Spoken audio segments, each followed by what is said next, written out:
bersinergi membangun dan mengelola sistem pangan secara berkelanjutan guna mendukung pemulihan ekonomi.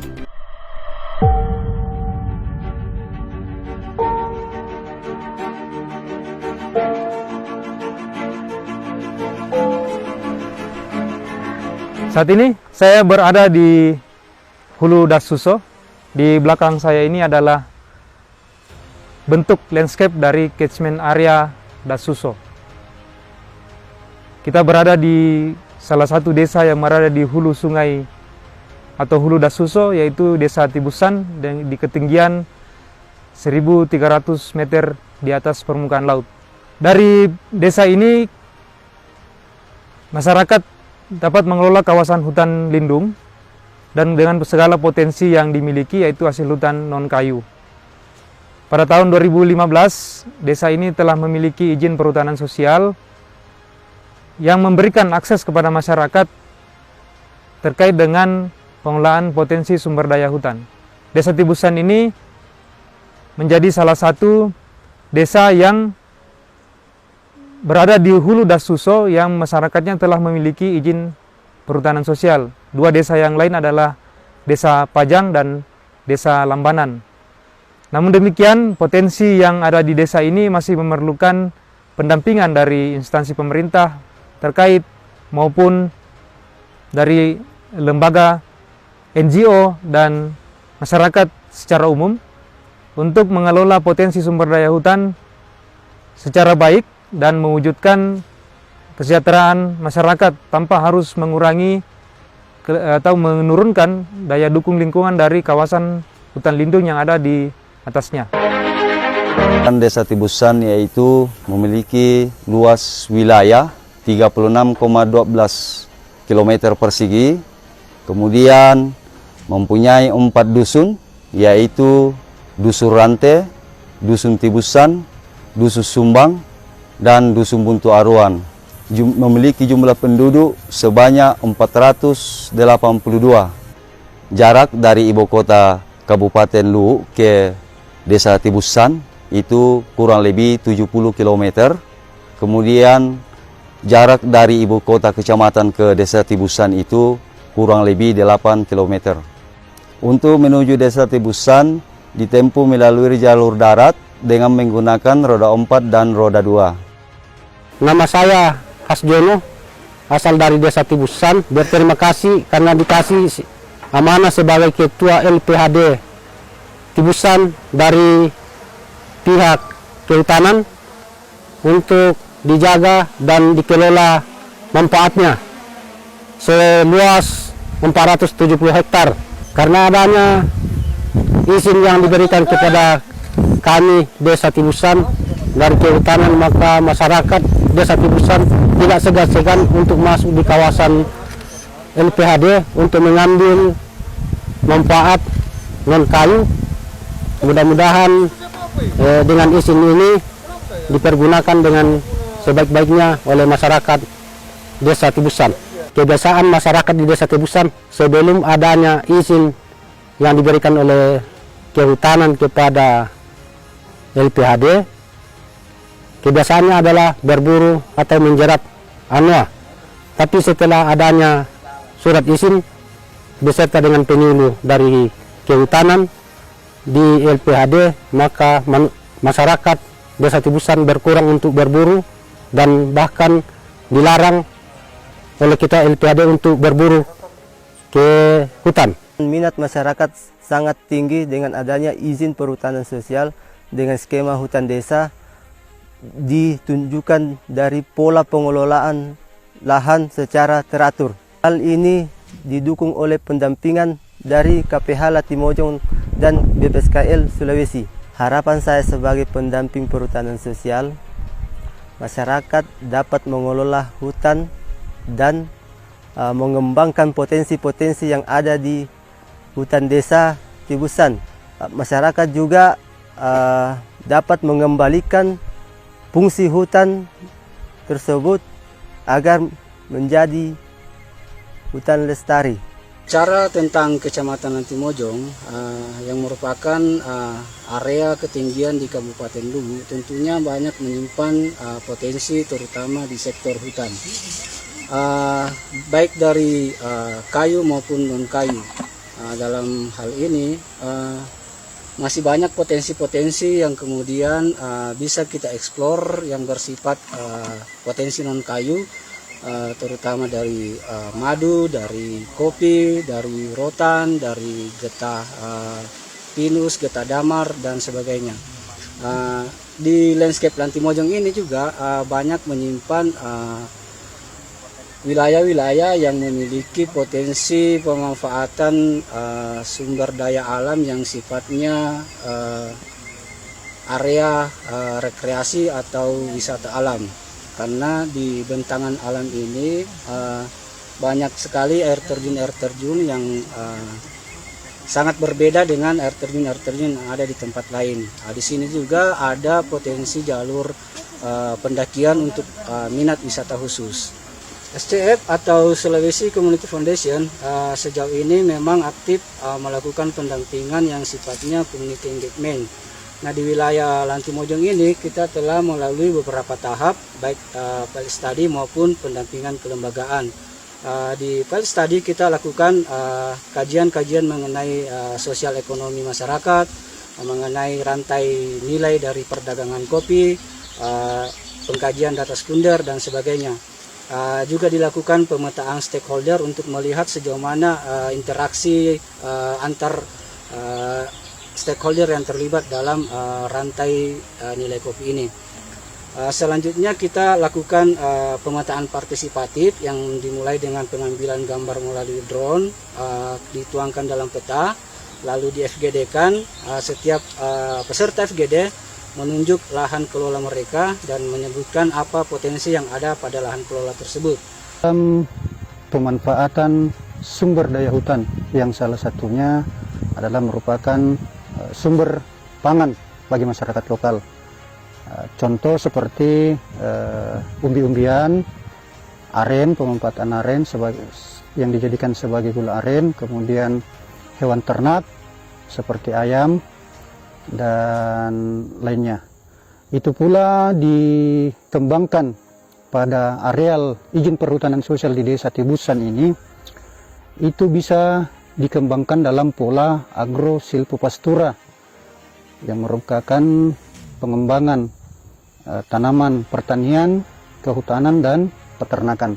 Hutan Desa Bonelema Barat salah satu hutan di mana masyarakat Bonelema Barat mencari mata pencarian dengan cara mereka mengelola lahan dengan membudidaya tanaman berupa tanaman kakao, tanaman jagung, padi ladang, vanili, murid, lada, dan cengkeh, dan beberapa tanaman PTS lainnya seperti durian, mangga, langsat, rambutan.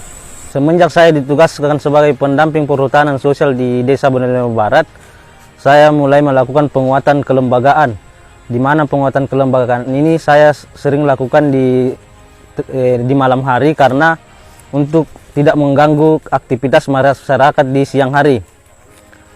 Penguatan kelembagaan saya lakukan dengan cara sosialisasi, membentuk merevisi pengurus LPHD Bonelema Barat, membentuk KUPS, dan melakukan studi banding di daerah lain untuk pengembangan usaha nantinya. Pada kesempatan ini saya ingin menjelaskan dan menyampaikan bahwa di dalam hutan sebenarnya banyak sumber penghidupan yang kemudian bisa dikelola oleh masyarakat. Selain daripada kayu, ada juga hasil hutan non kayu, hasil hutan bukan kayu yang bisa dikelola oleh masyarakat, dan itu bisa meningkatkan ekonomi masyarakat atau pendapatan bagi masyarakat.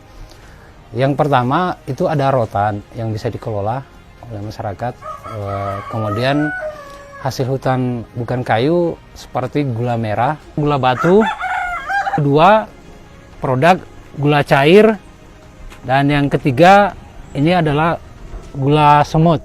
Untuk produk kelompok yang permasalahan yang dihadapi saat ini itu adalah persoalan kontinuitas dari sebuah produk kelompok. Nah, untuk bisa masuk di pasar modern atau pasar retail, produk-produk kelompok ini harus kontinu.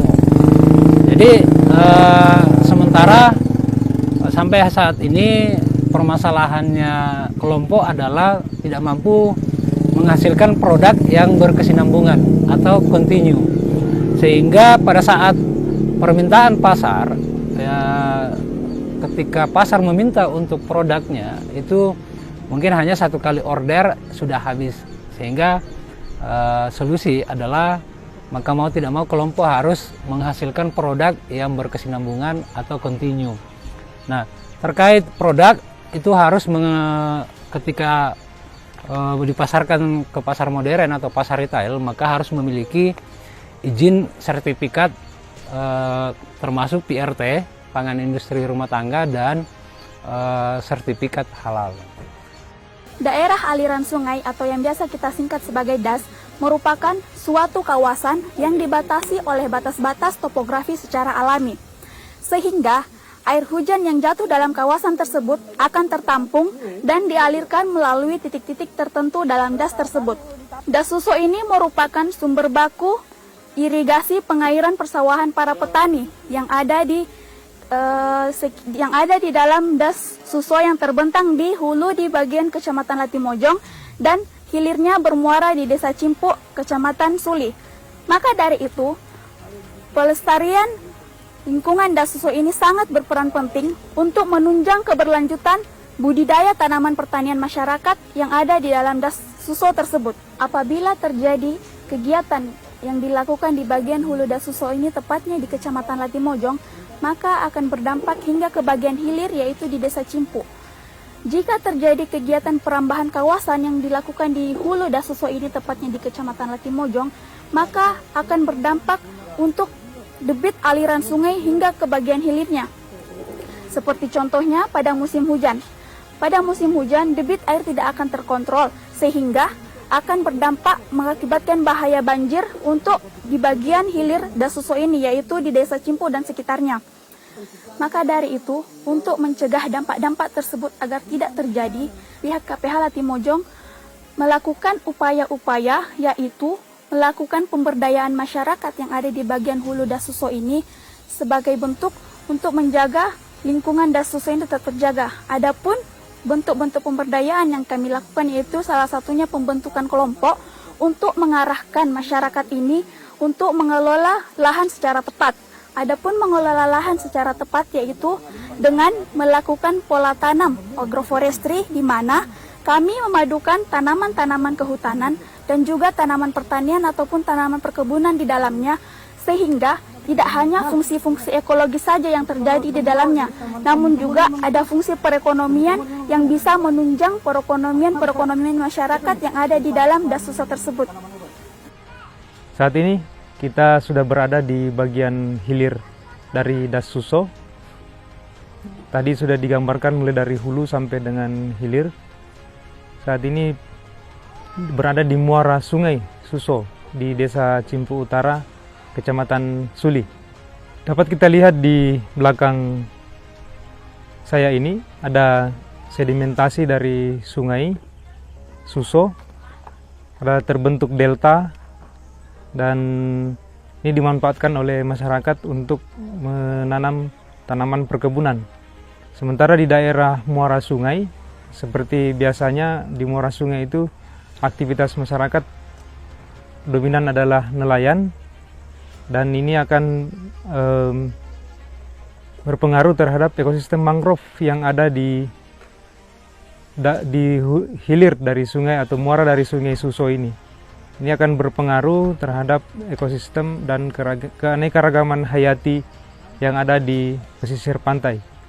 Di daerah hilir terdapat keanekaragaman hayati pesisir seperti pada umumnya di hilir sungai, dan aktivitas pada daerah hulu DAS Suso itu akan berpengaruh terhadap kondisi ekosistem yang ada di sini. Seperti misalnya penggunaan pestisida di areal pertanian, kemudian aktivitas penambangan pasir di sungai, itu akan mempengaruhi sedimentasi pada hilir sungai.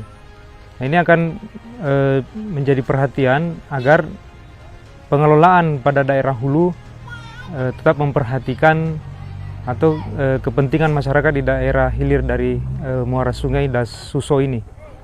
Memperhatikan dampak dari pengelolaan hutan atau pengelolaan lahan budidaya di daerah hulu seperti yang digambarkan pada tayangan sebelumnya. Yang berdampak seperti yang ada di belakang saya ini, ada sedimentasi, kemudian pendangkalan sungai. Bagi pemerintah maupun masyarakat agar mengelola hutan dan lahan itu memperhatikan aspek lingkungan agar dapat meminimalkan dampak yang seperti terjadi saat ini di muara sungai atau muara Das Suso bagian hilir. Serangkaian tayangan tadi menjelaskan tentang kondisi Das Suso yang menjadi lokus pengamatan kita pada hari ini terkait ekosistem yang ada di dalamnya, mulai dari bagian hulu, bagian tengah, dan bagian hilir. Dengan demikian dapat menjadi referensi bagi kita semua untuk lebih memperhatikan pengelolaan sumber daya alam yang memperhatikan aspek lingkungan dan berkelanjutan bagi generasi muda yang akan datang.